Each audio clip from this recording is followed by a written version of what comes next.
ज्योति कलश पत्रिका के आदरणीय श्रोता एवं पाठक वृंद, मैं रामचंद्र अवस्थी, टिगरिया बादशाह, सुपर कॉरिडोर इंदौर, आपका हार्दिक स्वागत करते हुए एक रचना प्रस्तुत कर रहा हूं। रचना का शीर्षक है भूख और प्यास। ये मैंने मनुष्य की भूख और प्यास को प्रतीक में रखकर मनुष्य की अनवरत यात्रा का एक वर्णन करने का प्रयास किया है कि मनुष्य कहां से चला था और आज वो कहां आ पहुंचा है। वो पहले क्या खाता पीता था और अब क्या खाने पीने लग गया है। बस यही एक मनुष्य की यात्रा का वर्णन है, निवेदन कर रहा हूं कि प्रभु के पावन चरणामृत की जो प्यास कभी चिर प्यासी थी, प्रभु के पावन चरणामृत की जो प्यास कभी चिर प्यासी थी, नैवेद्य अंश पर अवलंबित जो भूख सहज सन्यासी थी, सर्वस्व निछावर कर बैठी वे आज रुधिर के प्यालों पर, लोहू से सने दीवारों पर, लाशों पर मरता है।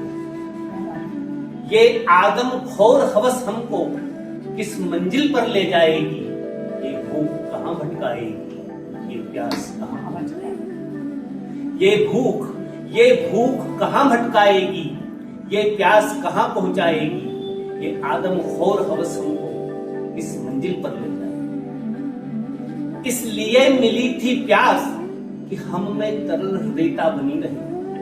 इसलिए मिली थी प्यास कि हम में तरल हृदयता बनी रहे। इसलिए मिली थी भूख कि मानव कर्मठता का धनी रहे।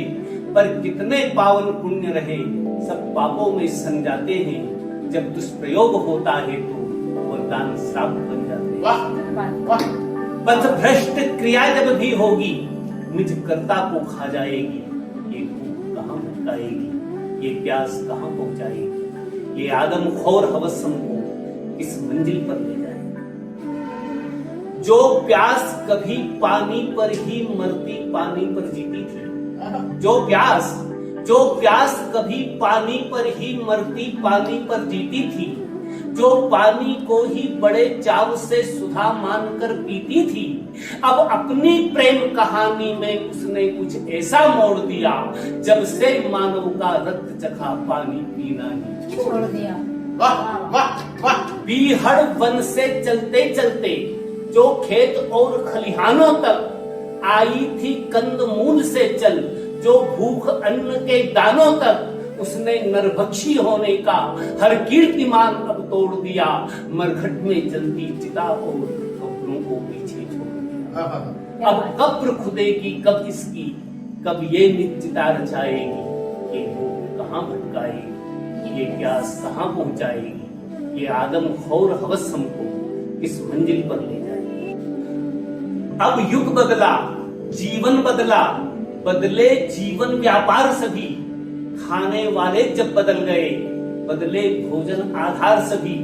वे बीते युग की बातें थी, क्या रखा अन्न फल मेवे में, अब धर्म नाश्ते में खाया जाता ईमान करे। वाह अब युग बदला, जीवन बदला, बदले जीवन व्यापार सभी। खाने वाले जब बदल गए, बदले भोजन आधार सभी। वे बीते युग की बातें थी, क्या रखा अन्न फल मेवे में, अब धर्म नाश्ते में खाया जाता ईमान कलेवे में। अब कसम झूठ पर और सत्य पर वहम यहाँ खाया जाता।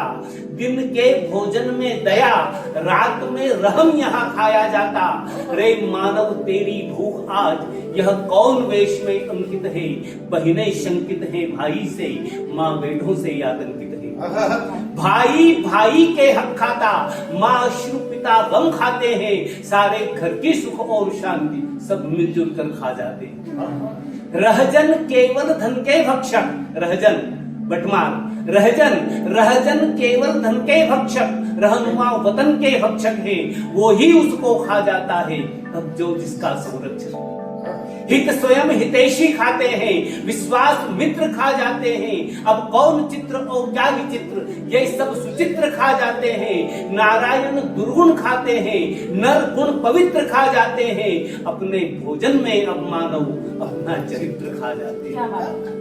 बेशर्म भूख खा गई शर्म, अब शर्म किसे क्या आएगी, ये भूख कहाँ भटकाएगी, ये प्यास कहाँ पहुंचाएगी, ये आदम खौर हवस हमको किस मंजिल पर ले जाएगी। अतिथि सत्कार की परंपरा में तो पूरे विश्व में रही है, लेकिन हमारे यहाँ इसे बहुत महत्व दर्जा प्राप्त है। अब आजकल बदले हुए स्वरूप का तुलनात्मक अध्ययन देखिएगा, पहले अतिथि सत्कार किस प्रकार से होता था और आज क्या स्थिति हो गई है। निवेदन कर रहा हूँ कि मेहमान अगर आता संग में वह पुण्य और तपलाता था। पहले मेहमान अगर आता संग में वह पुण्य और तपलाता था, केवल देहरी भर छूता था, घर भर जगमग हो जाता था। तब मेजबान भी स्वागत में पलके क्या हृदय बिछाते थे, निज मुंह का कौर उसे देकर भी बार बार बलि जाते थे। तो मेहमान आज भी आते हैं, अब भी होता उनका स्वागत। मेहमान आज भी आते हैं, अब भी होता उनका स्वागत। अब भी मिलते हैं शुभाशीष, अब भी होता है मस्तक नत। पर उपसंहार कथानक का कुछ बदल गया, वह भाव जगे, अब वो उसको खा जाता है जिसका भी पहला दाव। वाह वाह वाह। यूं ही सब कुछ हो गया हजम, भावी पीढ़ी जब आएगी, अपने जीवन यापन को वह संस्कार क्या पाएगी। हे कृष्ण तुम्हारा उचित बंधु, बस उत्तर में यह कहना है, भावी पीढ़ी तो बच जाए, फिर सोचेंगे क्या खाएगी। और इसी तारतम्य में डार्विन के विकासवाद से एक शिकायत कर रहा हूं कि आज तुम्हारे नाम डार्विन, सारा पशु समाज रोता है। आज तुम्हारे नाम डार्विन, सारा पशु समाज रोता है। निज संतान मानव को बंदर अपमानित होता है। तुमने यह जो नर को बंदर की औलाद बताया है, उस निरीह प्राणी पर एक खूनी इल्जाम लगाया है। उससे माफी मांग, सांत्वना आज उसे देना होगी। मानव की उत्पत्ति कथा अब कुछ ऐसे कहना होगी कि या तो विष्णु ने अवतार लिया है, और अगर जन्मा होगा निज वंश निगल जाने वाली नागिन से निर्जन्मा।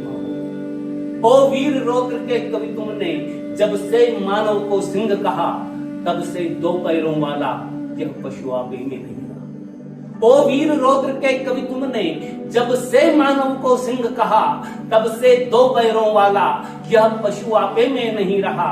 इस सिंह राज ने देखा जब शव को तो शार चबाते हैं, तब से ही ये नर पशु अब जिंदा मानव खा जाते हैं। अब किस पशुता को ढोएगा, कब मानवता आ पाएगी।